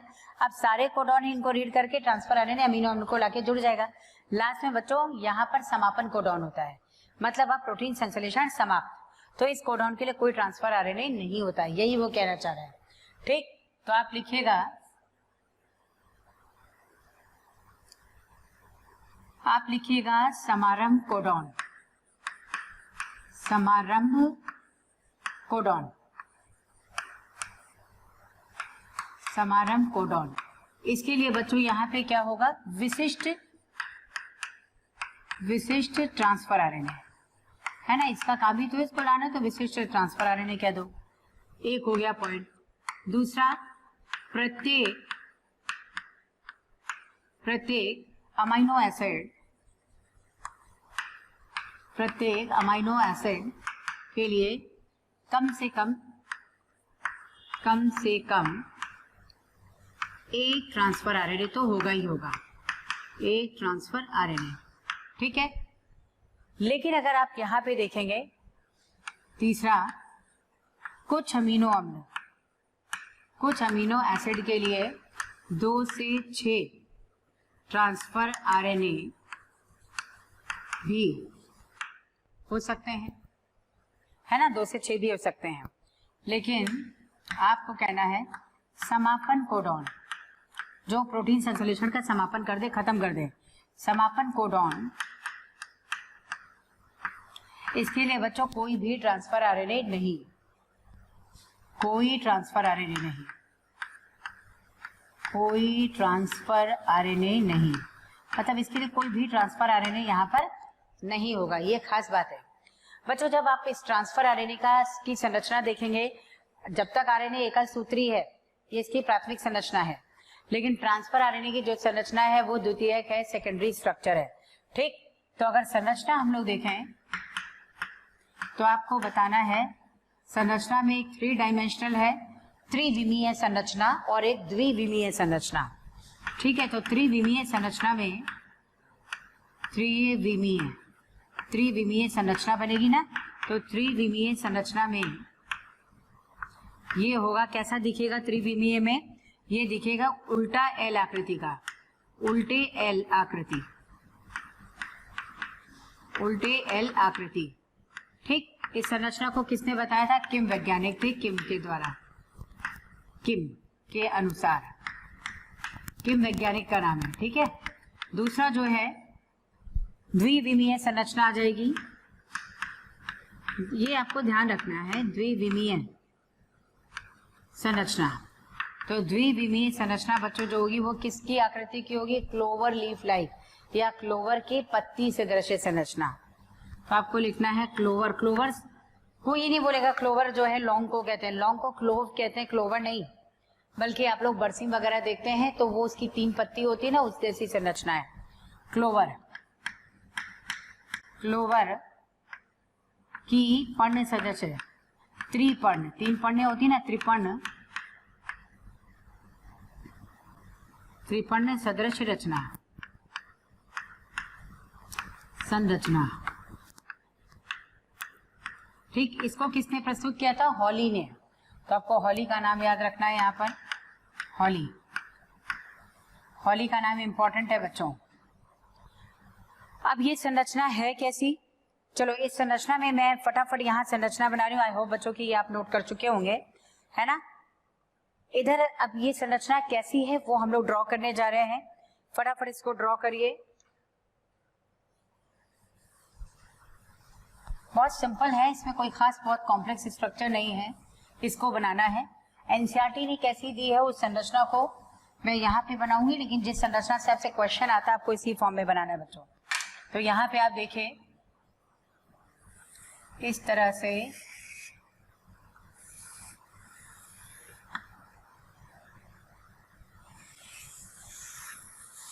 ये हो गया,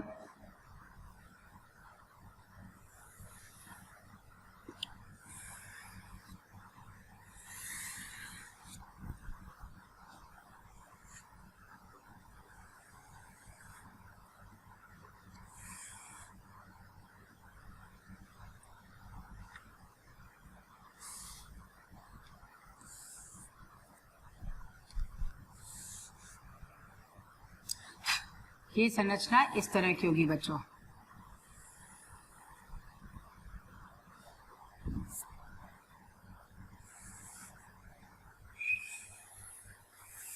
ये लोब लाइक स्ट्रक्चर होगा और ये ऐसे, ठीक है। ये इसका 5 सिरा है और ये 3 सिरा होगा, जिसपे हम लोग यहाँ पर बनाएंगे CCA ग्रुप। CCA सबसे लास्ट में ऐसे होता है ना, और यहीं से अमीनो एसिड बाइंड करेगा, तो ये जो है इसका 3 सिरा होगा, ठीक है। करीब 8 से 12 जो है क्षार इसमें प्रेजेंट होंगे। 8 से 12 क्षार इसमें प्रेजेंट होंगे। 7 से 11 क्षार लगभग इसमें होते हैं बच्चों, बेसिस कहते हैं ना क्षार को, तो मैं यहाँ बेसिस लिख रही हूँ। 7 to 11 basis are also present here. 7 to 11 basis ये जो है यहाँ प्रेजेंट होंगे। अब इसमें से जहां पे आप ये संरचना देख रहे हैं ना, यहाँ पे बच्चों हाइड्रोजन बॉन्डिंग है, ये सब बेस पेयरिंग है, यहाँ पर ऑलरेडी बेस पेयर्ड है। केवल जो यहाँ पर आपको 1 2 3 लूप्स बने हुए हैं ये अनपेयर्ड है, और यहाँ पर जो संरचना है ये भी अनपेयर्ड है ना। बाकी ये लूप्स भी इसके अनपेयर्ड होंगे, तो आपको लूप से जो है इस तरह से दिखाना ये अनपेयर्ड है, कोई बेसिस की पेयरिंग नहीं है। चलो, तो ये सारी हाइड्रोजन बॉन्डिंग यहाँ हो रही है, ये हाइड्रोजन बॉन्डिंग हो गई। चलो, इसको हम लोग जो है अलग अलग ऐसे नाम देते हैं। यहाँ पे आप लिखेंगे बच्चों, ये ट्रांसफर आरएनए की संरचना है, सेकेंडरी स्ट्रक्चर या द्वितीयक संरचना है ट्रांसफर आरएनए की। ट्रांसफर ऐसे लिखिएगा, यहाँ लिखते हैं ट्रांसफर आरएनए, ब्रैकेट में लिखिएगा द्वितीयक संरचना। मतलब पहले आरएनए तो एक ऐसे धागे की तरह होगा, थोड़ा सा मुड़ के संरचना अगर इस तरह से बना दे तो द्वितीयक संरचना हो गई है। द्वितीयक संरचना, द्वितीयक संरचना, ठीक है। अब आप यहां देखो, ये इसका जो पार्ट होता है ना बच्चों, जब प्रोटीन संश्लेषण होना होता है तो यहाँ पर एंजाइम पाया जाता है, इसको कहते हैं एंजाइम बाइंडिंग साइट, और यहाँ पर इसका दूसरा नाम भी होता है DHU लूप, डाईहाइड्रोयूरिडिन लूप, क्योंकि यहाँ पर जो है ऐसे ही जो है इसके रेसिड्यूज पाए गए, ठीक। तो इसको हम लोग कहते हैं DHU लूप, DHU लूप कहते हैं इसको, लूप। DHU का मतलब क्या है, डाईहाइड्रोयूरिडिन,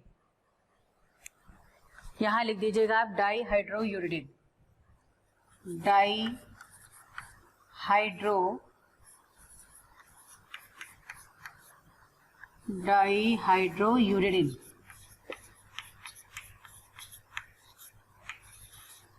ठीक है, ये इसका फुल फॉर्म है।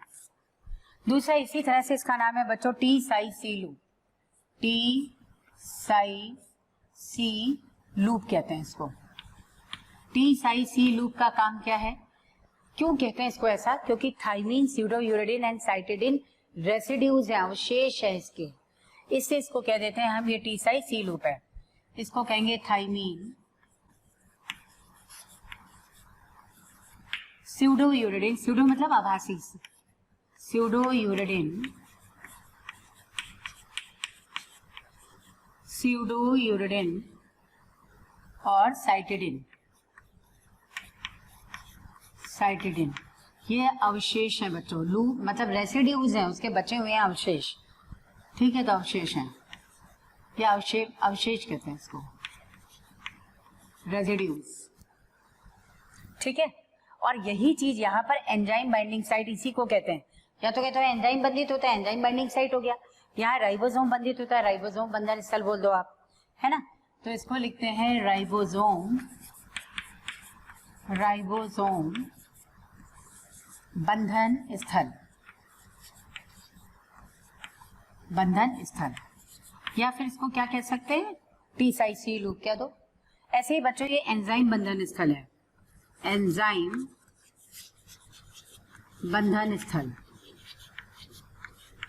बंधन स्थल, ठीक है। कौन सा एंजाइम बंधित होगा, एंजाइम का नाम अगर आप लिखना चाहते हैं तो ये यहाँ पर क्या कहते हैं, amino acyl transfer RNA synthetase enzyme, बहुत लंबा नाम है, इसको बाद में लिख देंगे। फिलहाल आपको एंजाइम बंधन स्थल लिखना है। अभी प्रोटीन संश्लेषण पढ़ोगे तो वहां पे तो खैर नाम आना ही आना है।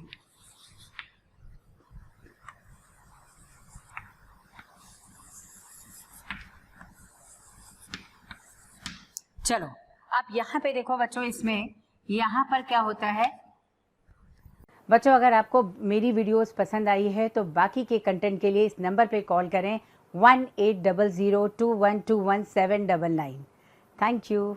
मैसेंजर आरएनए जब यहाँ पे जुड़ेगा, आपको ऐसे बनाना है, ये मैसेंजर आरएनए है, ठीक है, ये है क्या, मैसेंजर आरएनए। तो मैसेंजर आरएनए में ये 5वां सिरा हो गया, ये 3रा सिरा हो गया, ठीक है।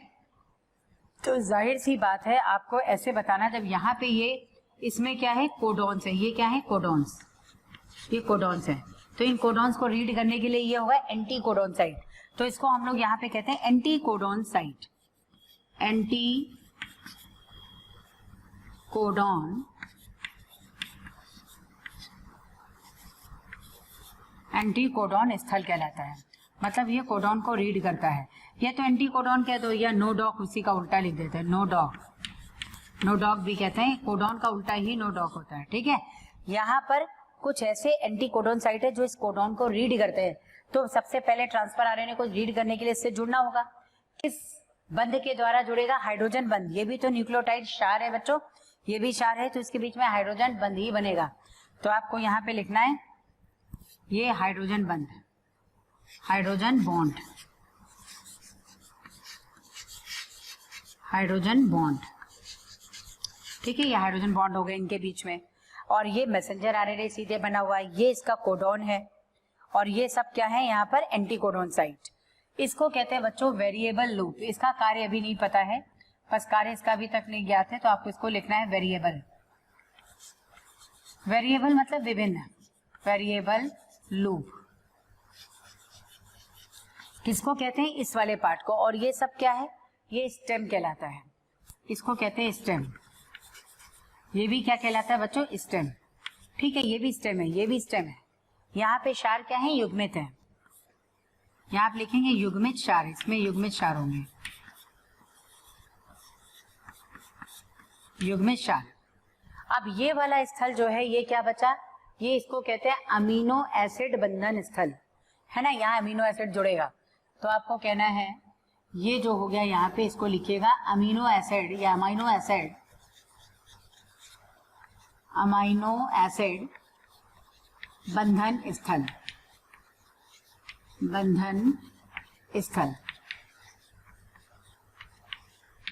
चलो अब बच्चों इसमें सुनो, फटाफट इसको हम लोग एक्सप्लेन करते हैं, ध्यान से मेरी बात को सुनना।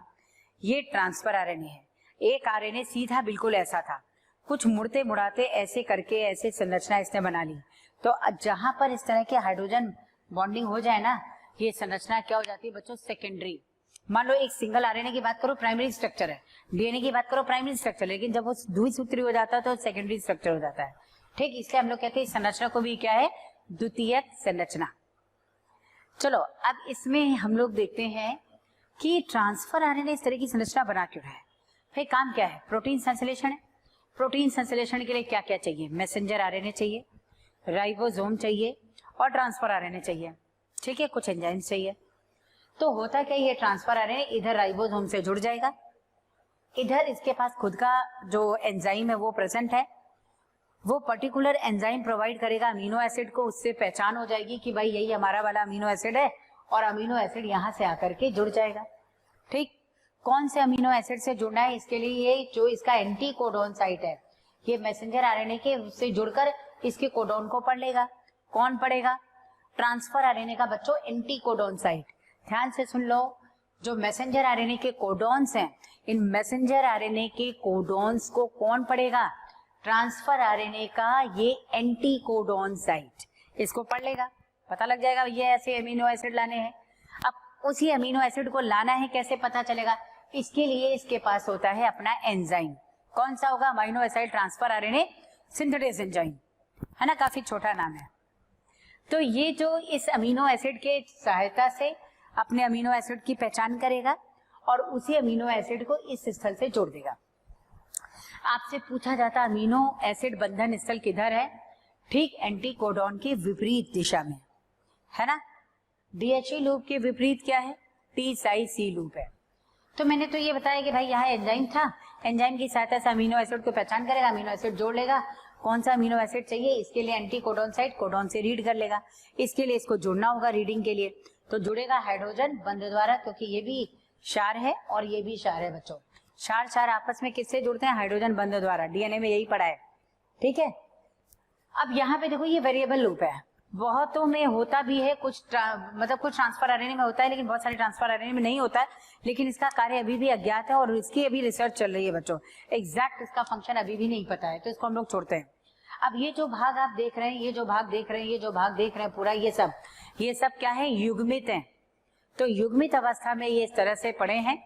इसके अलावा युग्मित अवस्था है और इसी युग्मित अवस्था से जो है आप देखिएगा जहां पे युग्मित नहीं है, ये इस तरह के क्या बना रहे हैं, लूप बना रहे हैं। लूप मतलब स्वेलिंग है, संरचना है, मतलब ये फूली हुई संरचना है, ठीक है। कितने लूप्स बने, 3 लूप्स। आपसे पूछा जाए कहां पर क्षार युग्मित नहीं है, तो आप कहेंगे 3 लूप में है और ऊपर अमीनो एसिड बंधन स्थल पर नहीं है ना। यहाँ 5 सिरे पर कौन सा जो है क्षार उपस्थित होगा, आपको बताना है ग्वानिन। यहाँ पर बच्चों इधर ग्वानिन है, बाकी ये CCA ग्रुप है, ये आपको ध्यान रखना, यही अमीनो एसिड को बांधने का काम करता है। इसके अलावा यहाँ राइबोसोम जुड़ेगा, जहां पर इसको हम लोग T-Cy-C लूप क्यों कहते हैं बच्चों, क्योंकि टी थाइमीन, स्यूडोयूरिडिन और साइटिडिन के रेसिड्यूज हैं इसमें। रेसिड्यूज का मतलब होता है अवशेष पड़े हैं, ठीक, यानी इसमें बहुत सारे असामान्य क्षार हैं, एरिन, ग्वानिन, साइटोसिन, यूरेसिल, तो हम लोग कह रहे हैं, लेकिन देखो स्यूडो यूरेसिल है, सत्य नहीं है, तो कुछ असामान्य क्षार भी इसमें होते हैं, ठीक है। ऐसे ही यहाँ पर इसमें असामान्य क्षार हैं जो यहाँ संश्लेषण के लिए आवश्यक हैं। ऐसे ही बच्चों यहाँ पर डाईहाइड्रोयूरिडिन, ये अवशेष है, रेसिड्यू है, इससे इसको DHU लूप शॉर्ट में कहा जाता है। ऐसे ही आपको पढ़ना है, ऑल्दो कितने क्षार हैं, 7 से 11, 8 से 12, 7 से 11, ये सब आपसे कभी नहीं पूछे जाते। ट्रांसफर आरएनए के बारे में जो आप लोगों ने ये पॉइंट सीखा है, ये इंपॉर्टेंट है। दूसरा, इसका राइबोसोम बंधन स्थल कौन सा है, T-Cy-C लूप कहते हैं, ये इंपॉर्टेंट है। इसका एंजाइम बंधन स्थल कौन सा है, DHU लूप कहना है। कौन सा एंटीकोडॉन साइट है, तो आपको बताना है एंटीकोडॉन साइट, नोडॉक साइट भी इसमें कहलाता है, मैसेंजर आरएनए के सामने होगा। और इसी के विपरीत अमीनो एसिड बंधन स्थल होगा। ये ट्रांसफर आरएनए की पूरी संरचना है बच्चों, द्वितीयक संरचना है, इसको हॉली ने दिया था, इसको आपको पढ़ना है, इंपॉर्टेंट भी है, ठीक। एनसीईआरटी की संरचना जब आप देखेंगे तो एनसीईआरटी की संरचना जो है वो थोड़ा सा अलग टाइप से है, ठीक है, जिसको हम लोग नेक्स्ट बनाएंगे एनसीईआरटी वाली संरचना। बच्चों, अगर आपको मेरी वीडियोस पसंद आई है तो बाकी के कंटेंट के लिए इस नंबर पे कॉल करें 180021217999। Thank you.